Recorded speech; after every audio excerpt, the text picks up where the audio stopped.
This is the American Home Contractors Podcast. So yeah, we got a lot of snow.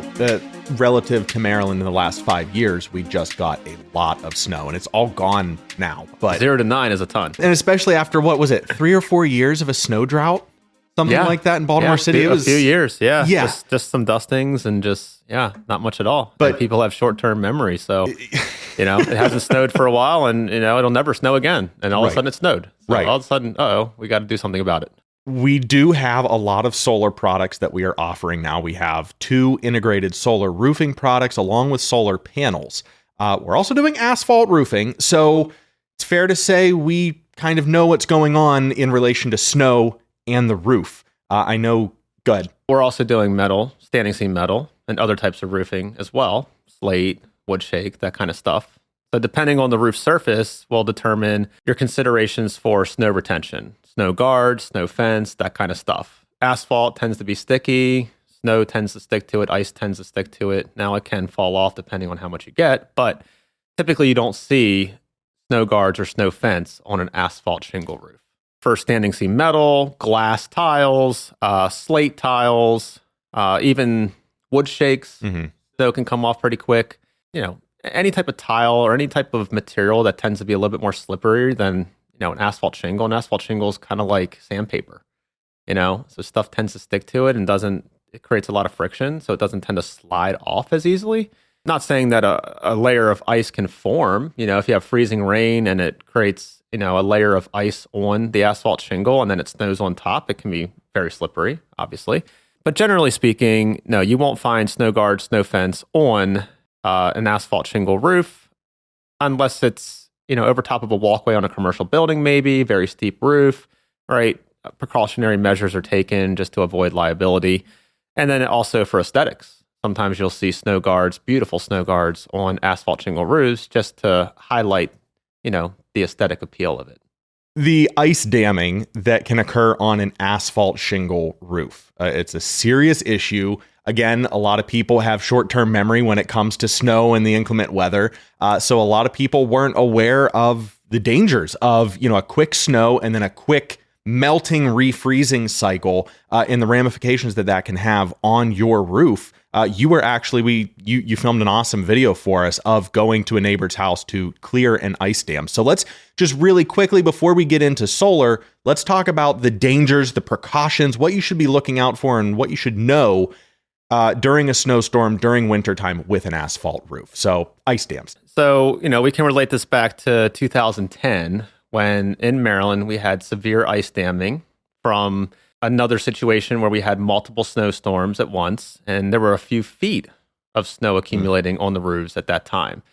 And what happens is when you have more and more snow building up on the roof and melting, and then snow reaccumulating on the roof and then melting, what tends to happen with gravity is everything slides down the roof, forms in the gutter, right? So the gutter takes the ice and snow and water from the roof, but the gutters are on the outside of the house. There's no attic above it, so they're very cold. They tend to freeze before the rest of the roof does, even on the overhangs and stuff. So you got this big chunk of ice in the gutter. You have snow accumulating on it and more ice building up over time, gravity kind of pushing everything down the roof into that gutter at the bottom of the roof as well. And then that creates, over time, what's called an ice dam. The ice dam is literally just a big chunk of ice that creates a dam for water to flow down and hit it and then run up the upside of the roof. Underneath the shingles, sometimes underneath the underlayments, depending on what type of underlayment you have. Nowadays, you have building code requires you to install what's called ice and water shield on the bottom of the roofs, on the eaves. And building code in Maryland, and generally speaking, this area in general, is 24 inches inside the warm wall. You need to install ice and water shield up to that line. So you have the exterior wall of the building. You go 2 foot inside of that exterior wall. You draw an imaginary line upwards. That is the point at which you have to install ice and water shield from the bottom of the eave up to that line. Gotcha. And that's to combat against the negative effects of ice damming. Ice dams are naturally occurring. You can't prevent an ice dam unless you have heating cables, or if you're out there with a shovel, literally shoveling it while off it's as happening. the snows. Yeah, exactly. So they're naturally occurring. So, in this area in particular, we don't have a lot of heating cables. It's a fire hazard. Those cables are exposed to the UV rays all year long. So it's not a great idea to have them unless you're in like the mountains where you get snow every year. Mhm. You have, walkways and commercial buildings where you can't have ice dams because it'll just be a safety issue. Right.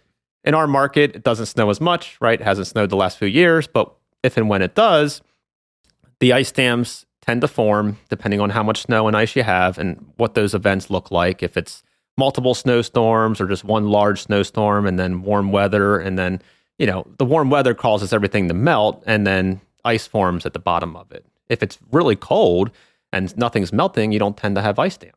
It's what you have to do about it leading up to it to maximize the chances that the water is not going to come into the actual house. And that's why you install ice and water shield per building code at the bottom of the roof, so that if and when water backs up from that ice dam and goes underneath the shingle or the roofing material, it doesn't come through the underlayments, the sheathing into the attic, drenching the insulation, Right. and then eventually, ultimately, the drywall and into the house.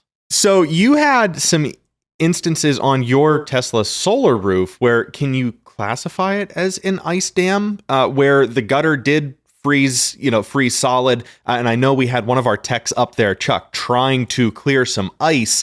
But just talk me through kind of what an ice dam looks like then on a Tesla solar glass, solar roof, and why it's okay if some water gets underneath the Tesla tiles. It's different, completely different than asphalt shingles. Yeah, it's interesting because the Tesla solar roof is a roof over top of a roof. You have the tiles, which are water shedding, and then you have the underlayments, which are waterproofing. So if and when an ice dam forms over top of the tiles themselves, the water that backs up gets underneath of the tiles, which again, they're not waterproof. Mhm. They're designed to shed the water off of the roofing system. So if water gets behind those tiles, not the end of the world. It just runs down the underlayment out of the starter bar, which is perforated. It weeps out of that starter bar and eventually into the gutter.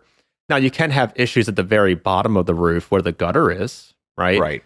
But again, you have that ice and water shield installed, which is the high temperature ice and water shield for the Tesla solar roof. That's the underlayment we use. And it's self-sealing around all the nails and all the penetrations, and anything that's piercing through it is self-sealing. So in theory, the water that backs up at the bottom of the roof shouldn't get into the house and shouldn't get through that underlayment. So yeah, but it's interesting because all that ice and snow that's building up on the tiles themselves isn't creating as big of an issue as if it was the actual roof and weatherproofing itself, like any other traditional roofing system other than tiles, like even slate. Slate, the slate tiles themselves act as a waterproofing. Asphalt shingles act as a waterproofing. Wood shakes, you name it, standing seam metal. A lot of other roofing materials are the weatherproofing itself. So if water does back up and get behind that, then you're relying on the underlayment. And a lot of times the underlayments aren't as bulletproof and resistant as the Tesla solar roof underlayment is. Yeah, when they're not made for that feature, that Yeah. can be okay. Very interesting. That is something that I didn't think about was, oh no, ice damming can occur, and what happens if that ice dam happens underneath a glass tile on your solar roof? And you're like, no, because the underlayment is warmer. It's closer to the heat of the house, so it's theoretically warmer than above the tiles as they're exposed to the elements. So very cool. I learned something this morning too. So we've seen it before. We have another podcast. Our first podcast, I think it was almost a year ago, just over a year ago, about retrofitting your Tesla solar roof with a snow fence, a snow guard. How has that worked this year? Have you seen drastic improvements? Is it doing what you want it to do? And moving forward, would you recommend this? Is this something that you're going to start recommending to folks as they're putting on their solar roofs to do this right out the go? So when we installed snow fence about a year or so ago, we didn't have any snow event of significance, so we couldn't really test it. But in theory, and from hearing about it across the country where it has been installed and they did get snow in those other parts of the country, the results were good. And after this snow event, which it was 9 inches of accumulation, the snow fence performed great. It did what it was designed to do. It kept the snow on the roof, and obviously that's a trade-off because one of the features of Tesla Solar Roof is the ability to shed the snow pretty quickly. Once the sun comes back out, once things heat up, that snow gets off the roof really quickly so that it can produce electricity as soon as possible. So when you put a snow retention system at the bottom of the roof, like a snow fence, it's actually preventing the snow from coming off the roof as quickly. So the trade-off is the snow's going to be up there much longer. And in this case, the areas of my roof that didn't have the snow fence, the snow shed off there really quickly, and we're back to production, producing clean electricity within a day or two of the sun coming back out and things warming up. The areas that had the snow fence on it, it took multiple days. Now, things did get up into the 50s and even 60s, short after these snow events, so everything melted off eventually. But if it was in the 30s or 40s and just mild sunshine outside, again, the areas that didn't have snow fence would have been clear. The areas that had snow fence would have taken much longer for that snow to eventually melt off of it. What were the production ramifications of having that snow backed up for a couple of days? Was it significant or was it? Oh, it is significant.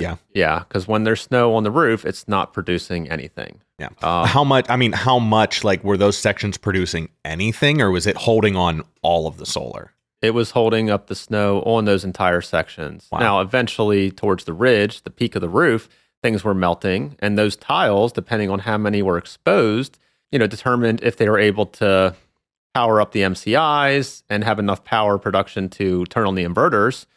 So yeah, your production's severely limited depending on how many exposed tiles there are. But I would say if it is a trade-off. If you want snow fence on the bottom of your roof, just know that in snow events, that snow's going to stick up there and your production's going to be limited for quite some time. And it could be the whole duration of the winter, depending on where you live. Yeah, that is interesting to think about. It's a trade-off of, do you want snow to come down on your head or your car or whatever else, or do you want to produce? So I guess it's important then for folks that are in those climates as well. This is where the weird, like, off-grid terminology kind of comes into play. You can go off-grid. I mean, look, it's best to have your solar system connected to the grid so you can pull from the grid if you need it. Most people do, especially in the winter. You're producing less, you're consuming more typically with heating the house, charging your cars, that kind of stuff. So being connected to the grid is always a good idea. And, when we refer to being off-grid, it means you're being self-sustainable. Right. You're producing and consuming and charging the batteries, discharging, and not having to pull from the grid. That's technically being off the grid. If the grid is out, from a power outage, then you're off grid. But yeah, in the wintertime, if there's a lot of snow on your roof, and it doesn't matter if you have solar panels or solar roof, whatever the case may be, if snow is on top of those photovoltaic cells, it will not produce electricity. It's not like a cloudy day where the sun can still shine through and produce something. Snow's on top, your production is zero.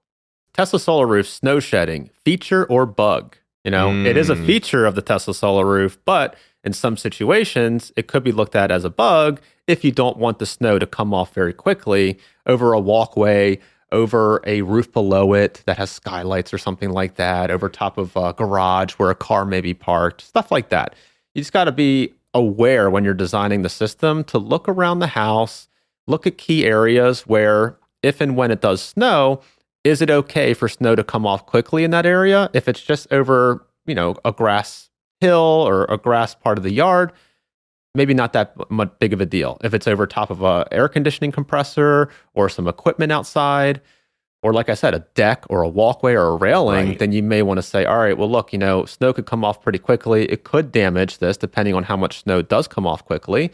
So maybe we want to put a snow fence there, knowing that there is a trade-off, knowing that if you put the snow fence or snow retention system on the roof, it's going to keep the snow up there and your production will be severely limited during those events. Now, we have to also keep in mind that regardless, you have to be aware, solar panels, solar roofing, you got to be aware when it snows, snow will slide off of slippery surfaces. And depending on how steep your roof is, it could come off even when solar panels are installed on a roof. That's been a common complaint over the years. Hey, where my solar panels are installed, the snow just tends to fall right off onto my deck and it's dangerous. Well, you got to use common sense. There are snow retention systems you can actually put on the solar panels as well. Yeah. Have you seen them? No. Yeah. There's snow guards. Is it at the bottom of the panel or is it it's throughout the array? Okay. Throughout the array. They clip onto the solar panels and they act as snow guards. Oh, just those little like half dome. Yeah, it just keeps the snow on top of the panels from sliding off. But again, you're keeping snow up there so that it can slowly melt instead of slide off and quickly get back to production. Right. So it's a big trade-off, but you got to use common sense and you got to be very careful when it's snowing. When you're out and about, especially in a commercial shopping center or something like that, look up at the roof. A lot of times you'll see snow guards or a snow fence just to prevent snow from falling off onto the walkways because there's a lot of liability for those owners of that building in case someone were to get hurt. So just like, your house, just be aware. Don't have your kids walk around the house in a snow event. We always tell our kids, hey, be careful around the house. Go out, where there's an overhang or, just like any other construction project, you would walk out and in at a certain designated area. Right. Like, hey, if you're walking out after it snows, this is where you walk out. This is where you come in, and be aware of your surroundings, be aware of the roof and, snow that could potentially come off and fall on you. Yeah. Hopefully the consumer has the awareness to look into all of these factors. It's something, and again, in Maryland, it's the first time that this has happened in 3 years. One of the first times that you had a significant snow on your roof, and it's been installed for 4 years now. Yeah. So, just having that level of awareness, just thinking at that level, you never want to learn, trial and error on something this serious. But you also hope that the CIs, the certified installers in that area, are also, along the conversation, just bringing that up, whether it's at the beginning, the end, whatever. Just, hey, so winter does happen. And it's not like a traditional roof like you're used to. Yeah. It would be nice to rely on the homeowner because they know a lot more about the property than you do, especially when you're designing things virtually. It's hard to take into consideration walkways, how they use them. Just because you have a walkway around your house doesn't mean it's being used. Mm-hmm. So does the homeowner walk along that walkway? And do they walk along that walkway in the wintertime? Do they have it cleared in the wintertime? Or is it just not used, but seldomly, So you got to, be nice for the homeowners to kind of also be involved and say, hey, common sense tells me this is a slippery material. It's metal, it's glass. Snow is going to come off of it pretty quickly. Ice can come off of it pretty quickly. Hey, these are areas in my house where I want to try to avoid that, knowing that the trade-off is the limited production after the snow event because snow and ice is going to stay up there for much longer. So with V3, version 3, that we were installing up till now, it's active glass, inactive glass, and it's a lot easier to retrofit and make repairs because the tiles come off in a similar fashion. Right. And it's pretty easy to swap out. With the new version, V3R, the inactive tiles are metal and they clip together.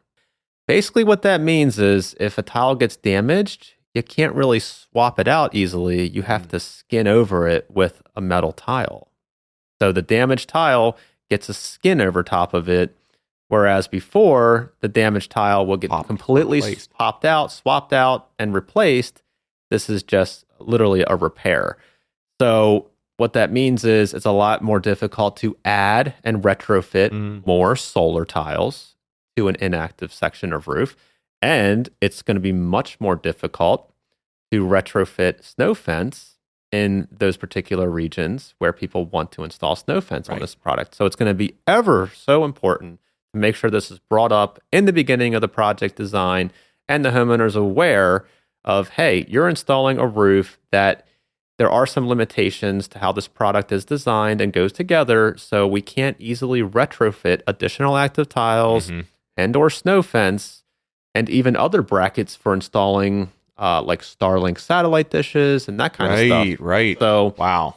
Yeah, you gotta think of these things up front more so than, hey, we can always come around to it in the future if we need to. We want to add solar, we want to add snow fence, whatever. We got to make those considerations and decisions early on, which is very interesting. We're trying to figure out a way to, possibly get around the difficulty with the new version and the inactive metal tiles, because, when you install snow fence, you have to install those brackets on the rafters or trusses, with heavy lag bolts. Yeah. Right? I mean, they're beefy.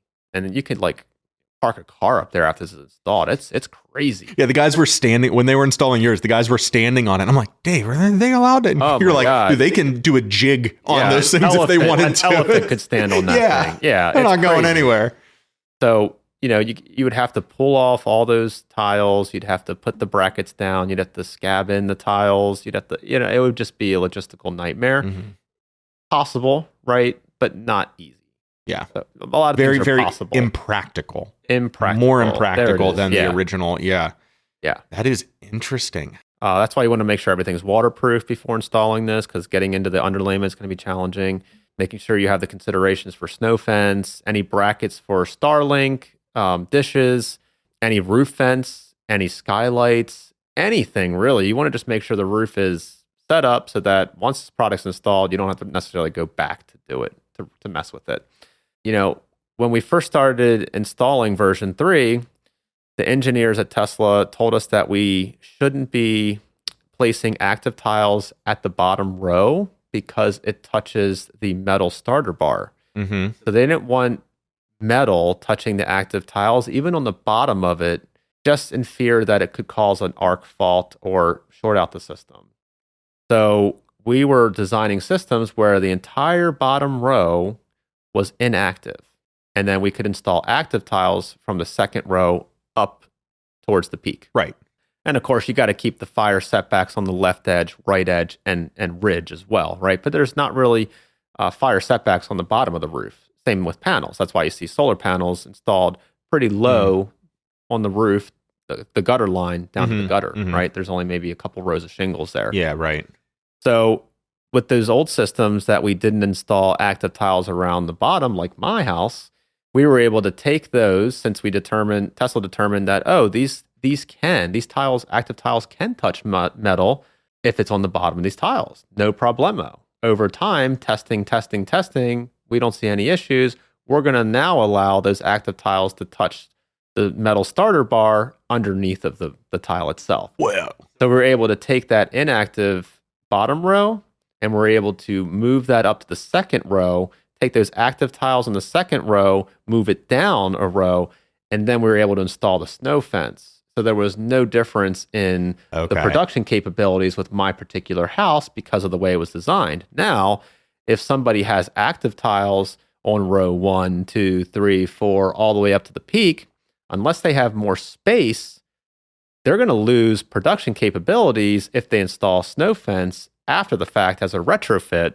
right. Which is why not a lot of people want to talk about it because, you'll lose that entire sacrificing second that. row. Right. You got to swap out those active tiles for metal tiles with the brackets underneath of them so that you can install the snow fence brackets to those actual brackets under the metal tiles, right? That are going into the rafters, into the trusses, right? 24, 16 inches on center. So it could lead to a total redesign where you'd have to not only lose production capabilities with less active tiles, but then you also got to figure out maybe restringing some of the tiles that are strung together that are going into the inverter. So it could be a logistical nightmare depending on the situation, depending on the original system size and design. So that's why we don't want to talk about it too loudly. But again, it's going to be ever so important to make sure your designs and expectations and considerations are all known up front.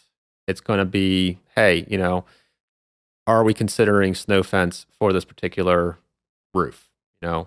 Where is it located? Does it snow? How often does it snow? Are there walkways? Does the homeowner absolutely not want the snow to fall off in this particular area if and when it does snow? So then obviously snow fence considerations need to be figured out up front. And then of course the active tiles need to be figured out up front, how many you're putting, because again, it's not easy to retrofit with the new system. Right. So. Right. And we are, as of right now, we're mainly installing in the mid-Atlantic region over on the East Coast of the US. But if anyone has questions, more in-depth questions about just installing from the get-go for snow fence and all of that, they can, of course, contact us at AmericanHomeContractors.com. Down in the comments below the video, whatever else, get in touch. We're happy to talk to whoever if they have questions about this product. Absolutely. Yeah. Let's hope that's the only snowstorm that we get this winter, and it's warm and sunny throughout the rest of the year. Yeah, we like sunny. We like to produce. You've been listening to the American Home Contractors Podcast. You can find us across the web on YouTube, X, TikTok, and Instagram at AHCDMV. If you have an upcoming job or have any further questions about this or another product or service we offer, please contact us at AmericanHomeContractors.com.